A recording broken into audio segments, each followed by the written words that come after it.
Happy morning friends, నా పేరు ప్రగతి. ఇప్పుడు నేను మీతో ఒక మంచి టాపిక్ గురించి షేర్ చేసుకోవాలనుకుంటున్నాను. దీనికంటే ముందు ఒక చిన్న ప్రశ్న.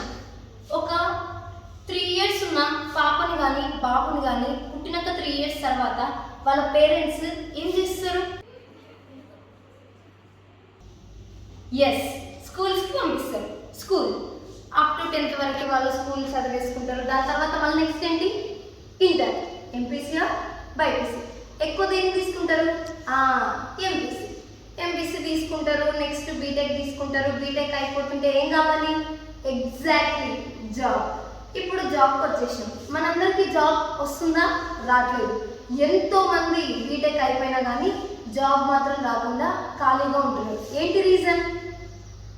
Okay, skills, projects. ఓకే, ఇంకా ఇంకా ఇంకా ఏంటి? ఎగ్జాక్ట్లీ భయం, ఫియర్, స్టేజ్ ఫియర్. నేను అదే స్టేజ్ ఫియర్ గురించి ఇప్పుడు నేను చెప్పబోతున్నాను. స్టేజ్ ఫియర్ అనేది మనలో ఉన్నంత కాలం మనం డెవలప్ కాలేము, మనకు జాబ్ అనేది రాదు.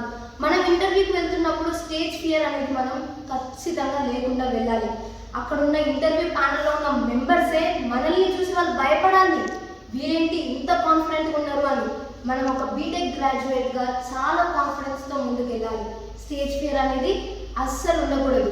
ఇప్పుడు ఐ ఫియర్ అంటున్నా అంటే ఏంటి? నాకు భయం. ఐ ఫియర్ అంటే నాకు భయం. స్టేజ్ ఫియర్ అంటే స్టేజ్కు భయం. అంతే కదా, స్టేజ్కు భయం. స్టేజ్కు భయం ఉంటే మనం ఎందుకు భయపడ్డాం? స్టేజ్కు భయం ఉంది, మనం వెళ్ళి గట్టిగా నిలబడాలి. అంతే కదా. సో ఇప్పుడు ఈ స్టేజ్ ఫియర్ని ఎలా పోగొట్టుకోవాలి అంటే చాలా మంచి మంచి టెక్నిక్స్ అవన్నీ ఇప్పుడు నేను చెప్తాను. సో మనకి స్టేజ్ ఫియర్ అనుకుంటే మనం 4P's అనే టెక్నిక్ని ఫాలో అవ్వాలి. First P for plan. So planning అనేది మనకి చాలా ఇంపార్టెంట్. పి అంటే ప్లాన్. సో మనం ఏం చేయాలన్నా, ఎక్కడికి వెళ్ళాలన్నా, ఏమనుకున్నా సరే మనకి ఫస్ట్ అనేది ప్లానింగ్ ఉండాలి. So next P for prepare. So plan చేసుకున్న తర్వాత మనం ప్రిపేర్ అవ్వాలి. ఏదైనా వర్క్ చేయాలన్నా, ఏమన్నా చేయాలన్నా కూడా మనం దాన్ని ఏం కంటెంట్ ప్రిపేర్ అవ్వాలి, ఎలా ప్రిపేర్ అవ్వాలి. సో ఫస్ట్ కంటెంట్ని ఇన్ఫర్మేషన్ కలెక్ట్ చేసుకొని మనం దానికి సంబంధించినట్టు మనం ప్రిపేర్ అవ్వాలి. Next P for practice. So plan చేసుకున్నాం, ప్రిపేర్ చేసుకున్నాం. నెక్స్ట్ మనం ప్రాక్టీస్ చేయాలి. సో మనం అందరం ఇప్పుడు ఒక వర్క్ చేద్దాం అనుకుంటున్నాం. సో మనం ప్రాక్టీస్ చేయాలి. ఎంత మంచి ప్రాక్టీస్ చేస్తే అంత మంచిగా మనకి సక్సెస్ అవుతుంది మన work. Next P for present. So మొత్తం ప్లాన్ అయిపోయింది, ప్రిపేర్ అయిపోయింది, ప్రాక్టీస్ అయిపోయింది. నెక్స్ట్ లాస్ట్ వన్ వచ్చేసి ప్రజెంట్. సో మనం ఎంత మంచిగా ప్రజెంట్ చేస్తే మన వర్క్ అంత ఎఫెక్టివ్గా ఉంటుంది. సో నేను ఇప్పుడు ఒక చిన్న ఎగ్జాంపుల్ తీసుకుంటున్నా. సో మనం అందరం ఇప్పుడు ఫైనల్ ఇయర్స్. సో మనకి ప్రాజెక్ట్ రివ్యూస్ అనేవి ఉంటాయి. సో చాలా మంది స్టూడెంట్స్ ఇక్కడికి స్టేజ్ దగ్గరకు వచ్చి వాళ్ళ ప్రాజెక్ట్ గురించి వాళ్ళకి తెలుసు, కానీ వాళ్ళ ప్రాజెక్ట్ గురించి వాళ్ళు ఎక్స్ప్లెయిన్ చేయలేకపోతున్నారు. వాళ్ళకి తెలిసినా కూడా వాళ్ళలో దాచుకుంటున్నారు. సో వాళ్ళకి మాటలు రావట్లేదు, ఎందుకంటే స్టేజ్ ఫియర్. సో చాలా మందికి స్టేజ్ ఫియర్ ఉంటుంది. వాళ్ళకి అన్నీ తెలుసు కానీ తెలీదు అన్నట్టు ఉంటారు. ఇప్పుడు మనం ప్రాజెక్ట్ రివ్యూస్ ఒక టీమ్ వైజ్గా మనం చేస్తాం ప్రాజెక్ట్ రివ్యూ అనేది. సో ఒక టీంకి 4-5 మెంబర్స్ ఉంటారు. సో మనం ఫస్ట్ ప్లాన్ చేసుకోవాలి. 4-5 మెంబర్స్ ఉంటారు కదా, మన టైటిల్ ఏంటి, అసలు మనము ఏ స్లైడ్స్ ఎవరికి ఇవ్వాలి. ఒక టీమ్ లీడర్ అనేది ఉంటుంది ప్రాజెక్ట్ టీమ్కి, ఎవరికి ఏ స్లైడ్స్ ఇవ్వాలి. సో అట్లా మనం ఫస్ట్ ప్లాన్ చేసుకోవాలి. ఎవరికి చెప్పాలి, ఎవరు ఇంట్రడక్షన్ చెప్తారు, ఎవరు ఎగ్జిస్టింగ్ చెప్తారు, ఎవరు ప్రపోజ్డ్ చెప్తారు. సో అట్లా మనం ఫస్ట్ ప్లాన్ వేసుకోవాలి. తర్వాత ప్రిపేర్ అవ్వాలి. ఎవరికైతే టీమ్ లీడర్ ఎవరికైతే వాళ్ళ స్లైడ్స్ ఇస్తున్నారో వాళ్ళు ఫస్ట్ ఆ స్లైడ్స్ ప్రిపేర్ అవ్వాలి. సో అప్పుడు ప్రిపేర్ అయిన తర్వాత ప్రాక్టీస్ చేయాలి. మనం 4-5 కలిసి మంచిగా ప్రాక్టీస్ చేయాలి. ఒక ప్లాన్ ఉంది మనకి, ప్రిపేర్ కూడా అయినాం, కానీ ప్రాక్టీస్ చేయనప్పుడు సో అది మనం ప్రజెంట్ చేయలేము. సో ప్లాన్ చేసిన తర్వాత, ప్రిపేర్ అయిన తర్వాత ప్రాక్టీస్ చేయాలి. ప్రాక్టీస్ చేసి ఎంత మంచిగా ప్రాక్టీస్ చేస్తే మనం అంత మంచిగా ఇక్కడికి వచ్చి మనం మన సార్ వాళ్ళకి ఎక్స్ప్లెయిన్ చేయగలుగుతాం. సో ప్రాక్టీస్ ఇవన్నీ ఉంటే మనకి మన ప్రాజెక్ట్ రివ్యూ కూడా చాలా బాగుంటుంది. ఏదైనా ఇప్పుడు ఇంటర్వ్యూకి వెళ్తున్నాం అనుకోండి, ఫస్ట్ ఆ కంపెనీ ఏంటి అనేది మనకంటూ ఒక ప్లానింగ్ ఉండాలి. దాని తర్వాత దాన్ని బాగా ప్రిపేర్ కావాలి. ప్రిపేర్ అయినాక ప్రాక్టీస్ కావాలి. దాని తర్వాత ప్రజెంటేషన్ ఇవ్వాలి. ఇదంతా అయిపోయింది, సూపర్, మీరు బాగా చేయగలుగుతారు అని అనుకుంటున్నారా? ఖచ్చితంగా మీరు చేయగలుగుతారు. కానీ ఇంకా మీలో భయం ఉందంటే ఇంకా ఒక 2 టెక్నిక్స్ చెప్తాను, వినండి. First mirror technique.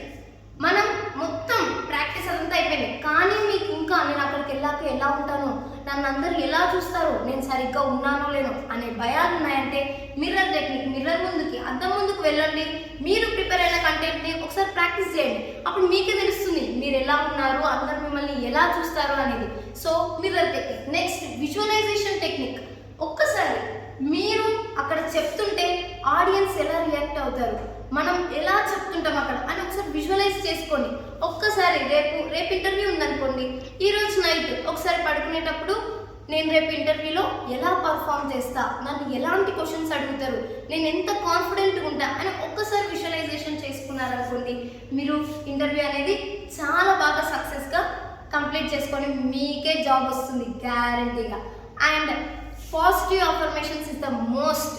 Positive affirmations అనేది ఖచ్చితంగా అందరూ మీ లైఫ్లో అలవాటు చేసుకోండి. ఐ బిలీవ్ మై సెల్ఫ్, నన్ను నేను నమ్ముతున్నా, ఐ బిలీవ్ మై సెల్ఫ్ అని 100 సార్లు అనండి. ఖచ్చితంగా మిమ్మల్ని మీరే నమ్ముతారు, మిమ్మల్ని మీరు నమ్ముకోవాల్సిందే. I believe myself, I can do everything అనేది మీకు ఉండాలి. మనలో ఎప్పుడైతే కాన్ఫిడెన్స్ అనేది ఉంటుందో మనం ఖచ్చితంగా అచీవ్ చేస్తాం. ఇప్పుడు నేను స్టార్టింగ్ కొన్ని చిన్న క్వశ్చన్స్ అడిగినా కదా, మీరు ప్రతి ఒక్కరు ఇంటరాక్ట్ అయ్యారు అంటే మీకు అసలు స్టేజ్ ఫియర్ అనేది మీలో లేదు. కానీ జస్ట్ కాన్ఫిడెన్స్, మోటివేషన్ అనేది కావాలి మీకు. ఒక 2-3 అడుగులు వేయడానికి చిన్న మోటివేషన్ కావాలి, అంతే కదా.